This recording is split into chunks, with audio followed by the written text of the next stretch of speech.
Hey, all my fantasy football friends. Welcome to the Multiple First Dynasty Football channel here on YouTube.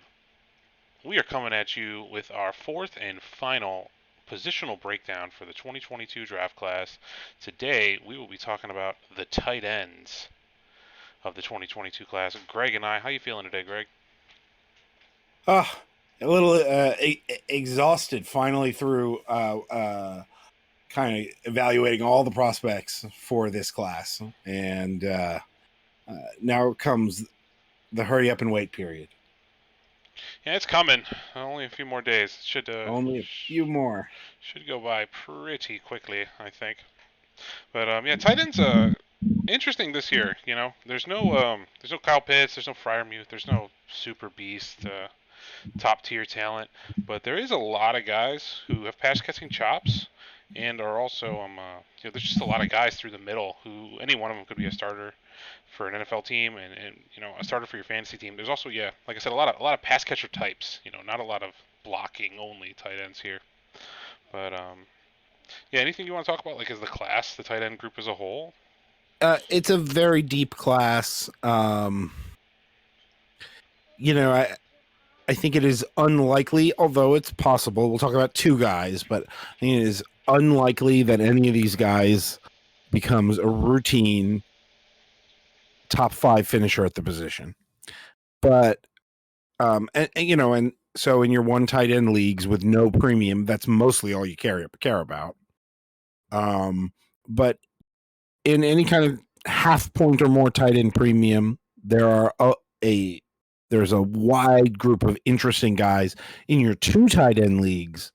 Man, it wouldn't surprise me if you ended up with 5 perennial top 24 tight ends out of this group, right? So,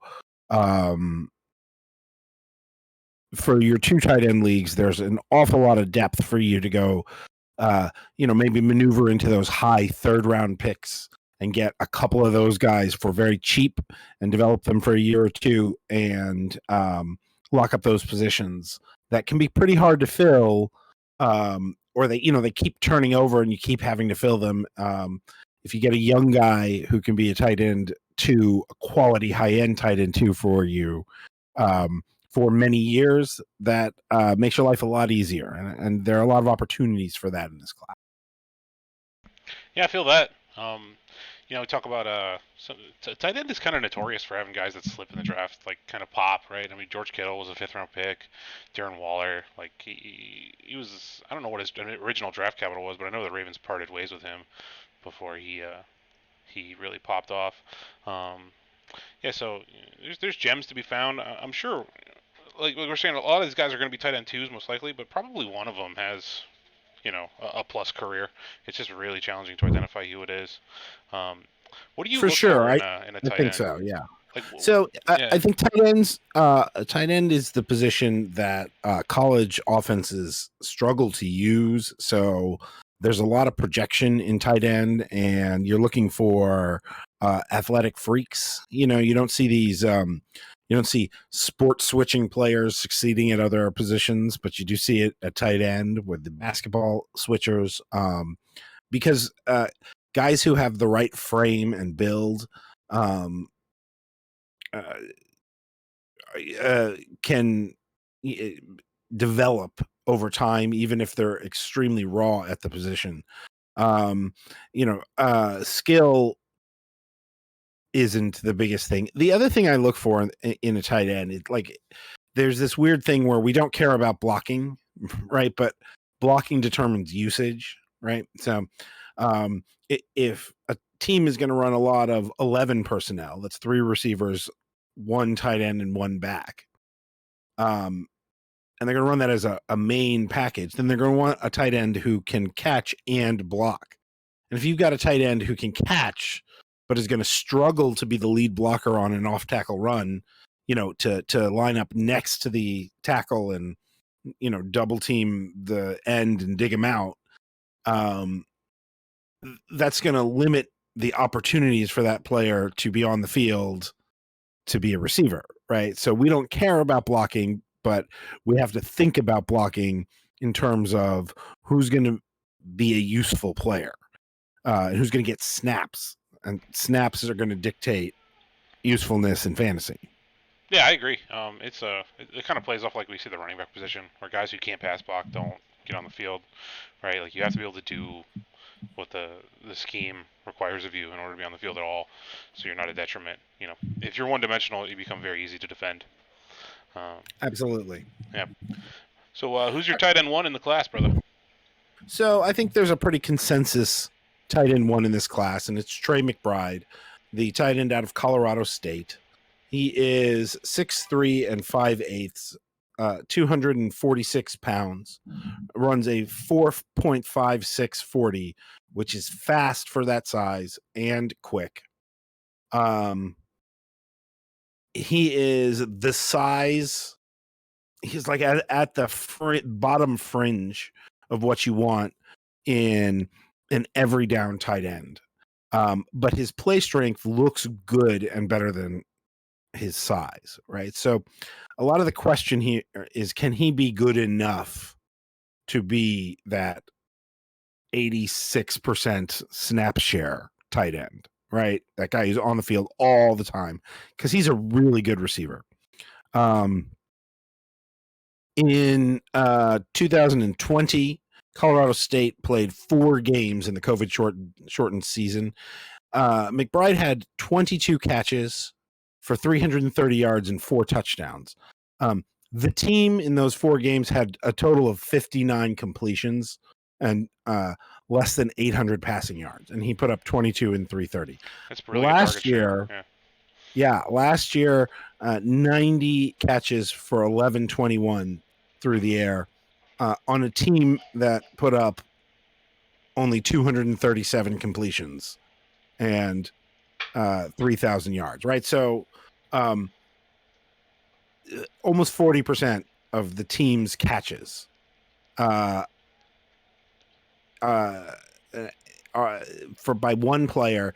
And yes, it was a bad team. He wasn't, they lost a lot of games. He wasn't competing with other NFL talents, right? But you can imagine how you would address a player who was putting up those numbers as a defensive coordinator, right? And the fact that stop him, right, yeah. The fact that he was still open enough that the ball didn't get forced to other places tells you a lot about this guy. My comp for him, I feel like the floor is Albert Okwuegbunam, and the ceiling is Zach Ertz. Yeah, like those comps. Yeah. McBride was pre-combine, it was even, we talk about how dense it is. It's a really thick class in the middle of tight end. Like pre-combine, it was even closer, and that's where McBride really separated himself. He came out and had a phenomenal combine, and I think a lot of people had him second or third until that, and the Senior Bowl. I'm pretty sure his Senior Bowl, he was just killing it, right? Those are some of the notes I had on him. So we saw him. He has absurdly large hands, by the way, like absurdly large hands, and he does a lot of the contested catch high point stuff where he just gets his hands on the ball and pulls them down, right? Like 97th percentile for tight ends hands, despite being below average in general size. So he got the extra inch and a half that Kenny Pickett is missing. Do you think McBride can make some noise in fantasy in his rookie year? Yes. Do you think he's going to be a streamable option depending on landing spot? Landing spot dependent. Yeah. Right. So McBride is the one guy where if he goes to a place where I would think of him as immediately the best tight end, then he could start from day one and he could give you 800 yards and 6 touchdowns, maybe in the right offense. That's a lot for rookie, yeah. Right, like if he went to Green Bay, I would love that a lot, right? If Green Bay took, let's say, one receiver in the first round, and then they didn't, and then they took a tight end in the second round, right? That you could imagine a world where he would immediately start there and pick up a lot of volume against zone defenses, picking through those middle seam areas. So I could imagine. If he went to Tampa, and then Gronk didn't come back. Yeah. Gronk retired, right? Like you could immediately imagine this guy having a huge season. Now, if he goes as a tight end 2 somewhere, somebody takes him late in the second, I don't know, Kansas City takes him late in the second, right? Then he's just going to be blocked for a bit, and you're going to wait on him. Yep. But since tight ends are on the menu, how you feeling about Gronk? Just because you brought it up, you think he? I think he plays. That's my opinion. Where are you at? Yes, I think so. I think 80-20, right? But like I what I think you shouldn't do is say, do I think Gronk will play or not? And then whatever I answer, I'm going to act like that's 100% going to happen. Yeah. Yep. You should put like a number on it. So I'll say like, yeah, 4 out of 5 chance he plays. So I'll discount his value by 20% if I'm in the trade market, and I will say, like, what is Cameron Brate worth at a 20% chance that Gronk retires, right? So those are the ways I'm thinking about it. Yep, that's fair. All right, who you got at tight end 2? So tight end 2 in this class, and the other guy I want to dig in on is Jelani Woods out of the University of Virginia. Jelani Woods, 6'7", 259 pounds, ran a 4.61 40 at the combine, has an enormous 82-inch wingspan, 24 bench reps, which I believe was the best at the combine at the position. Explosive jumps. I believe he was first and third in the broad and high jumps, broad and vertical jumps, respectively. He was a top quarterback recruit before at Oklahoma State. Yeah. And you know, at some point they converted him to tight end. He became kind of a blocking guy, transferred away, went over to Virginia, and in his senior season at Virginia, he started to develop, had 8 touchdowns, 500 and some receiving yards. This is the ceiling player of the class. He is monstrous. He's actually, honestly, at 260 pounds, you look at him, he looks thin. You can see that he used to be a skill position guy, and you can see 10 more pounds on this guy.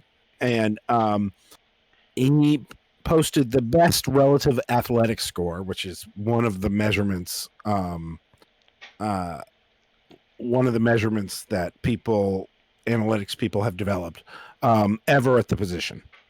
Ever. I mean, I laugh only because the term freak athlete gets thrown around a lot, kind of loosely when you talk about NFL players. I mean, they're all freaks.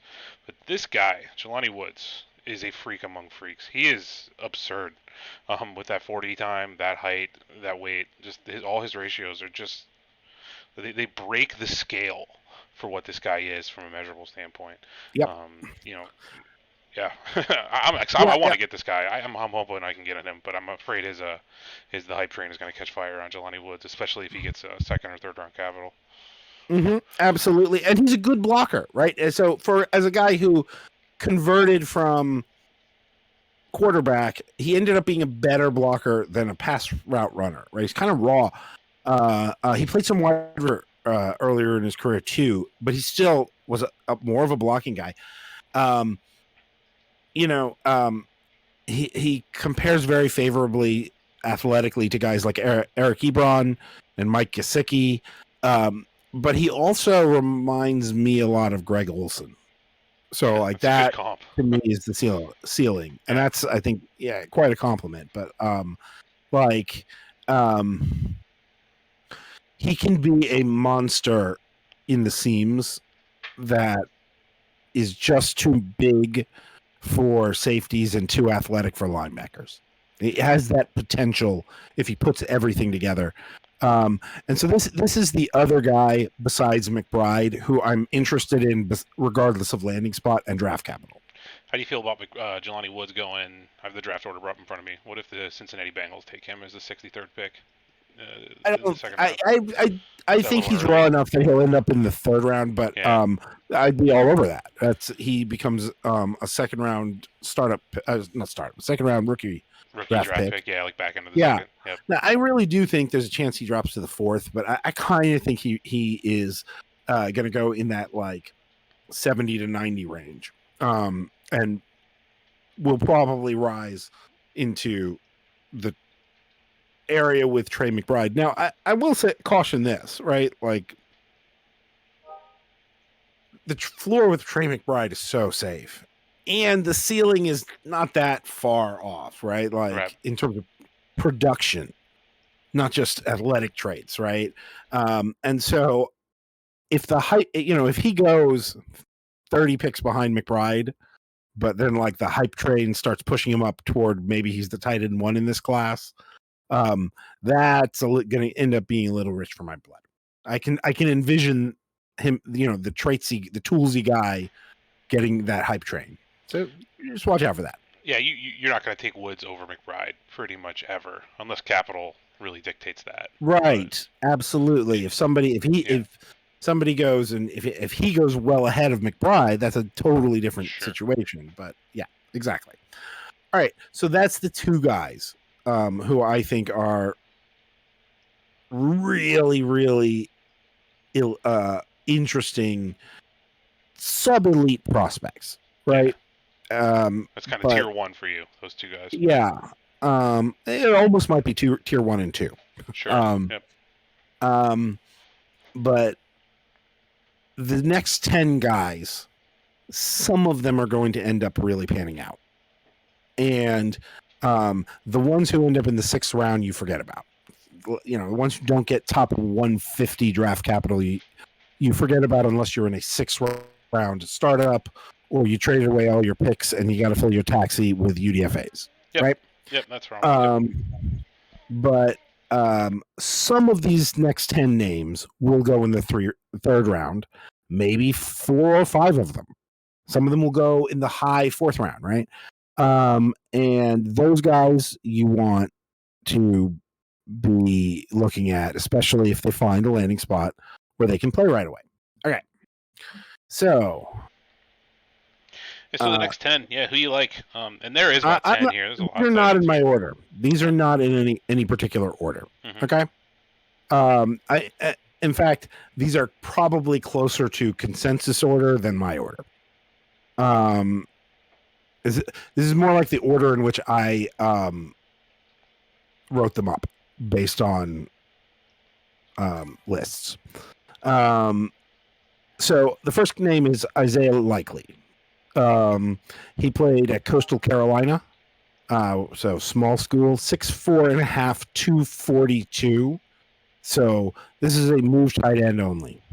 He's also not long. So he did not run the 40. He looks fast on tape, although there are some rumors he didn't run the 40 because he's not fast. And he's playing on tape against lower level competition. Yep. Right. He's a move tight end only. Reminds me and others of Gerald Everett, who is also a little bit undersized, went to a small school, and he has a very good vertical, right? So he does a lot of red zone stuff, catches a lot of touchdowns. Again, that's a very Gerald Everett comp. Okay. Next name, Greg Dulcich, UCLA. 6'4", 243 pounds, ran a 4.7 40, and had, which is good for that size, not spectacular, but solid. And he had shuttles that were better than that. So he's quick. But again, 6'4", 243 sounds like a move tight end, and his tape looks like a move tight end. There are snaps where they make the mistake of having him, pass block, and he's got the man on the end, and he just gets crumpled. He just gets, smushed up like he's paper. So he struggles on as a lead blocker too, right? So this is a guy who, again, may struggle to stay on the field, or maybe he bulks up a little bit and is able to do that. My comps here are Dallas Goedert if he learns how to block, Trey Burton if he doesn't. Yeah, so he's going to be throwing touchdowns in the Super Bowl, is what you're trying to say. Yeah. But he's a very good hands catcher and works zones well. So he's going to be a receiving asset pretty quickly, but the blocking is going to be a huge limitation. All right. Next guy, Jeremy Ruckert, Ohio State. I've seen a couple of people who have him as the tight end 1 in this class because of what a good blocker he is. And he's a blocker first, but he's 6'5.5", 252, big, ran a 4.7, so that's good. And he has good hands, runs good routes, and was pretty heavily involved as a red zone option at Ohio State. So I think, you're dreaming on a guy who could have some sort of George Kittle ceiling as like a bit of a bowling ball in the middle of the field.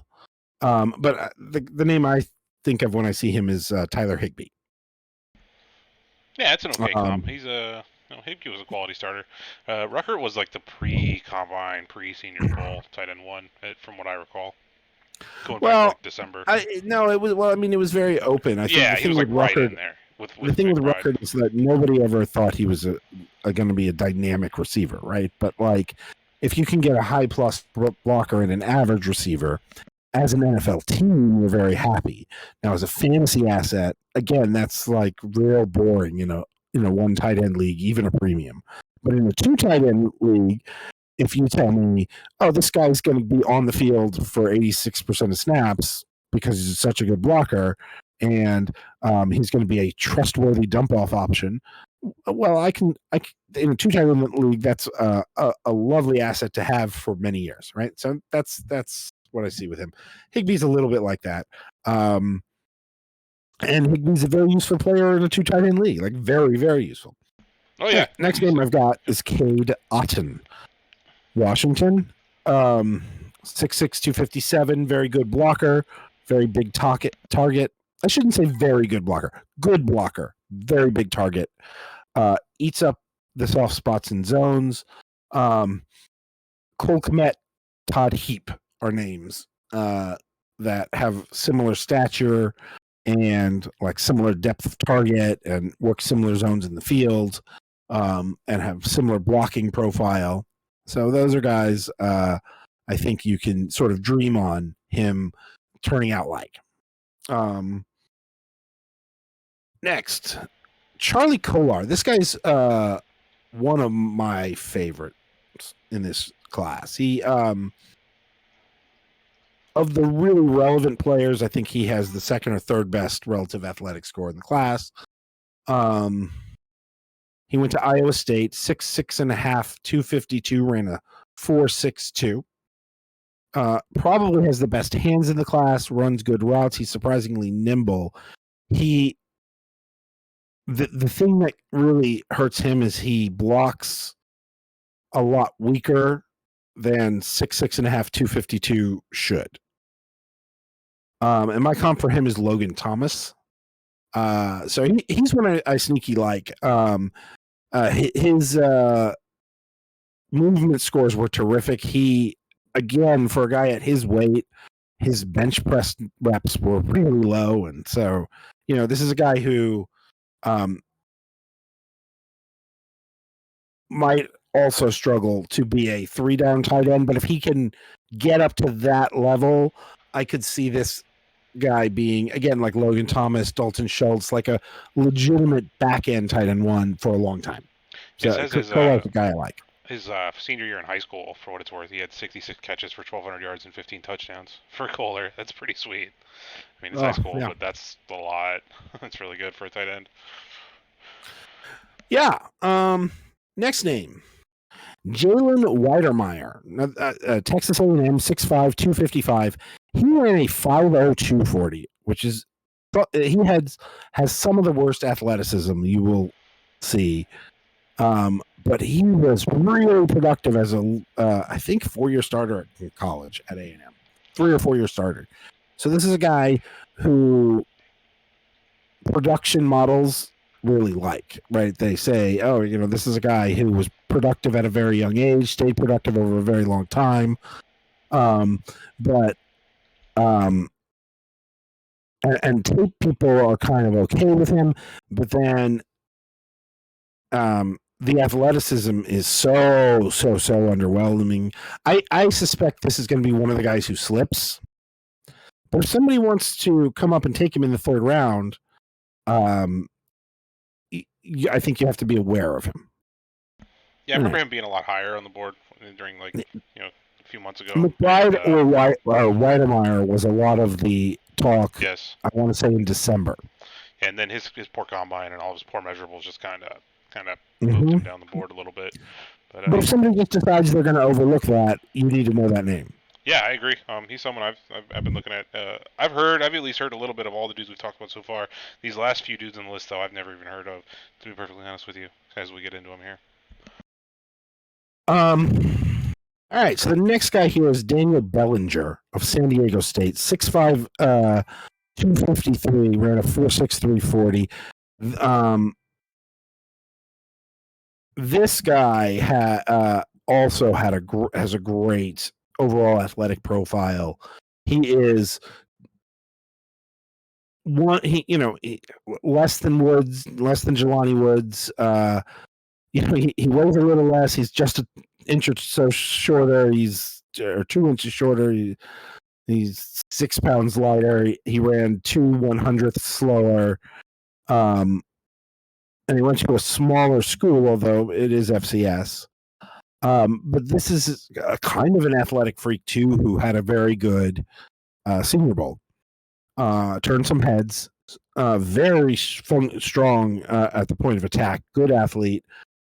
Reminds me a lot of Hayden Hurst. And think about Hayden Hurst when he was in Atlanta before Kyle Pitts, and he was a low tight end 1. So it reminds me of that kind of player. Very competent two-way player who could eventually, become that kind of starter if he gets third-round draft capital and somebody decides to develop him. All right. Couple more names here. Chigoziem Okonkwo from Maryland. This guy is 6'2", 238 pounds. So he's the smallest player we're going to talk about here. He ran a 4.5 240. So he's the fastest player we're going to talk about here. That all goes together. Very light, very fast player. Did not get the ball in his hands a lot in college. Was asked to block a lot in college. And you look at that size, it doesn't seem like it would work. But his athletic scores are really similar to Delanie Walker, who made it work. And so if somebody came and got him in the third round, that would perk my ears up for my third round of rookie picks. And if they didn't, then this is one I'm probably out on. Then we got Jake Ferguson, Wisconsin. This is another one of my favorites. He might be a fringe top 5 guy for me. 6'4" and 7/8, 250, ran a 4.81 40, which is okay-ish.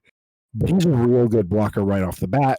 And his college tape he was always open, right? His production is okay. He didn't catch a lot of passes, but then again, Wisconsin, what are they going to do?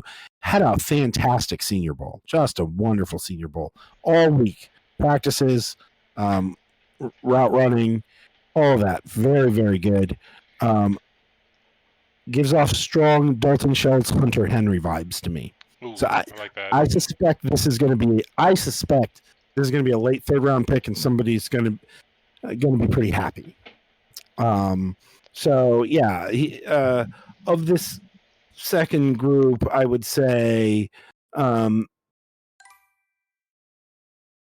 I kind of really like Colar, Dulcich, Bellinger, and Ferguson the most. So Ferguson would be one definitely to watch for me. And then the last guy on the list, who I had not even seen tape of until the last 24 hours. But this guy came on my radar in the last 24 hours as somebody I really need to look at. It's a guy who's did not test because he's recovering from a serious knee injury. This is James Mitchell, Virginia Tech, 6'3", 249 pounds. So short, light. his college usage included inline tight end play, walked off in the slot, out wide in a real wide receiver role, in the backfield as a fullback, as a wildcat quarterback, as an emergency quarterback throwing passes because of multiple quarterback injuries in a game, and as a punt returner on many occasions, right? So this is a guy who has a really interesting, versatile skill set. And in the same way that we've seen some advances in the way wide receivers and some of these tweener players are getting used, you just sort of wonder, is this a guy, if somebody takes him in the fourth round or higher, like my ears will perk up. I expect him to go in the sixth round and then I'll ignore him. But I also could really easily see an offensive staff talking themselves into this really interesting prospect. And if somebody invests in him, I'm going to start sniffing around pretty hard. This is a guy who I could imagine in a Gesicki role as like a spread offense tight end, who is lining up in line maybe on 15% of his snaps, and who is mostly walking off and trying to create mismatches. All right. I could see literally any of those guys being a day 1 or 2 pick. And so in your two tight end leagues, getting several of those guys is a superb idea. So that's kind of what I've got on the prospects. What did you make of that talk, Tony? What do you think you would do with this information going forward in your 1 tight end premiums, in your 2 tight end leagues, as the draft happens? It definitely speaks to draft capital. Like, I'm going to be looking for any of these guys going to get day 2. Any of these guys, these 12 dudes we have in front of us, round 2 or 3, I'm interested. And it's going to be, as the third round of your tight end premium rookie draft breaks down, it's going to be these dudes up against a lot of the running back prospects that are those middling RB prospects, and that's going to be the choice you're making here or there. I think, I like guys like Dameon Pierce, and Tyler Algier, just at face value more than a lot of these players. But it's all about capital. Definitely. Does that for you in a 2 tight end league? In a 2 tight end league, I'm gonna have my taxi is gonna be all these guys. I will have 4 taxi spots, and it'll be 4 of these type of dudes. So in a 2 tight end league, these guys are going ahead of. Let's say they go behind those Dameon Pierces from the 3rd round, but ahead of the ones who dropped to the 4th. For me, it's twofold. So I want to see a clear path to the field, okay? And so I don't want to know that they're waiting behind some elite starter, like Goddard or someone, Kelsey. And then I want to know they have a big-time quarterback, or at least a quarterback who's known to utilize a tight end. I expect the Commanders to take a tight end this year in the draft, and I'm going to be interested in that player, and more so if it's like a Bellinger or a Ferguson, because we know Wentz likes to use his tight end. I want to see the path of the field, and I want to have a big-time quarterback. If the Chargers take any of these guys at any point in the draft, I'm going to be heavily targeting that person because I'm trying to find Justin Herbert's long-term tight end. So that's going to be a valuable thing. Yeah. I would hate that one because I like Trey McBride in that spot, but I hope they like that. But I would also love it because I agree with you that Justin Herbert tight end is going to be a great get. Yeah, a lot of these guys have the potential to turn into that Dawson Knox performer for you who can support a position you haven't invested in, or become a surprising flex play because they're getting a lot of red zone usage or whatever. So I like to develop these tight ends. I think they become very good trade assets. So I am definitely interested in these guys in the middle of round 3. It's a very deep draft. I also think one of the things this says is like those high round 4 picks have the potential to be guys who got day 2 draft capital in the NFL draft at the tight end position. And use those spots, use those taxi spots on that. Don't Like, don't throw darts on 6th-round running backs, I think. It's a good time to look into your league settings too and see how many years of taxi eligibility you have. So like if only rookies are allowed in your taxi only, I'm less inclined to taxi some of these tight ends because they take 2 years to grow. If but like on the flip side of that, if I'm allowed to put sophomores on my taxi, I would just load my taxi up with these dudes, and look to when the rookie draft finished, any of them who don't get drafted to pick them up and just have them chill in my taxi for 2 years. Dawson Knox is the most apparent example of this. He did nothing for 2 years, but that potential was always there with Allen. And then his third year, he came out and blew up. And yeah, Schultz is another great example. We could dig into a lot of these guys like that. Yes, in 1-year taxi leagues. Yeah. In 1-year taxi leagues, Dalton Schultz is not with the team that drafted him. But in 2-year taxi leagues, he might very well be.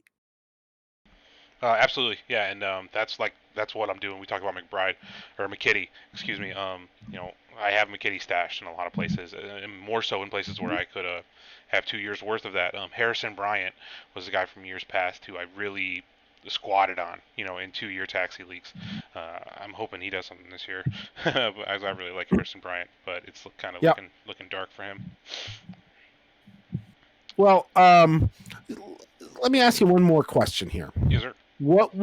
How high could Trey McBride go if he went at the end of the first round? Yeah, so the big one is Tennessee, right? Like Titans they signed Austin Hooper, but like who really cares if they take a shot on him? Cincinnati, Green Bay. There's a lot of good spots actually. I didn't really consider how many. Green Bay. Yep. So Green Bay would be one of those spots. How high could McBride go? He would be right there with those like second round receivers. I'm thinking like Christian Watson, Sky Moore, those type of guys, and then I would have a tight end like right there with them. 2.5, 2.4. Really? Wait, if he got first round draft capital, you're all the way still that low. Okay, all right. Maybe that's too low. Like I said, I have trouble adjusting, honestly. I should probably be higher. It's just if he got first round draft capital, he's with Sky Moore with second round draft capital. Like to me, if he gets first round draft capital, he's pushing 112 here. It's right at the back of the first round receivers, and like the quarterback, like right behind the top couple of running backs and the quarterbacks who went in the first 20 picks, and then the receivers from the first round. Like that's an elite draft capital. And I don't think that's out of the question. I don't think it's going to happen. But, it's not out of the question. Yeah. I don't think it's out of the question. Yeah. Green Bay would be a smash spot for him if the Packers used a first round pick on him, and then they go pretty light on the other pass catchers, with all their juice they have now. I would be very interested in McBride after the big 5 or 6 wide receiver prospects go. McBride would be right there. Okay, yeah, so right up 201 in that area. I think that's about the ceiling for one of these guys. My team's need plays like off of that too a little bit. Like I almost exclusively play in at least 3 wide receiver leagues, and if I have a tight end I like and a couple tight ends on the bench that I'm down for, I probably just want to keep stacking receivers. So that's why I think to push him down a little bit, even with first round capital. But that kind of blew up in my face. I took that same approach with Freiermuth last year, and I passed on him for some different wide receivers. I think I might have passed on Freiermuth for Rashad Bateman's and Terrence Marshall's a couple times, and that was not smart. So we'll learn from those mistakes. I like him at least as much as I liked Freiermuth before I see the landing spot. Now, Freiermuth got a great draft capital and landing spot. We'll see what happens to McBride. All right, I think we've gone long enough on tight ends, don't you, Tony? Yeah, that's enough for these guys. Just go out, find one you like, take a shot, get in there. All right, everybody go watch a movie or do something fun, clear your head, because you got to get your Dynasty brain all the way on here in, 4 days' time. right? So, Don't and jump in then any startups. Just stop. no, Just don't. no, Don't do it right don't. now. Just stop it. Yeah. No. Hey, if you're in the 25th round of a startup, tell your people to get on their horse and ride. You know. Yeah. Finish this up. Get done with it Yeah. before No. Thursday. Yeah. Yes. All right. Because people are going to get traded. Veteran trades are going to be happening on Thursday too. In addition to everything we're going to be talking about with the rookie picks, right? Somebody's going to be traded 4 picks. I suspect we're going to see more of that than we've seen in the past. The same way we've seen more first round picks traded than we've seen in the past. You think Devo gets moved? Where you at on that? No, I don't think so. What's your projection for the situation as a whole? I guess it's a better question. Do you think he plays for the Niners? Do you think he gets extension, or he's a holdout? Oh man, I don't know. It's tough, isn't it? What do you I do? think they should trade him to the Jets. Actually, now that I think about it, I mean, the more I think about it, the more they should trade him to the Jets. Yes. If you're the Niners and the Jets call up and they say, "Hey, we'll give you the 110 straight across for Debo," are you taking that, or you squeezing him for more? Yeah, no, I want one of their 2 picks in the second round too. Yeah, I want that also. I want those 2 draft picks because they got to reload on some capital since they moved all that stuff for Lance, and like, I want those guys on rookie contracts if I'm a contending team. Those are so valuable to me. Yeah, exactly. All right, Tony. Good deal. That's a good record. Let's call it a deal. Yeah, man, that was a good time. Thank you so much for tuning in, guys. Kept it as brief as we could here. You hit me up in the Sleeper app if you're enjoying the show. Give me some feedback. Let me know in the comments here. If you have any questions about trades or draft boards or anything, yeah, I love to help. Thank you so much for tuning in. Subscribe. Like, subscribe, become a first round pick, baby. Yeah, God bless you. Thank you for tuning in. Have a wonderful night.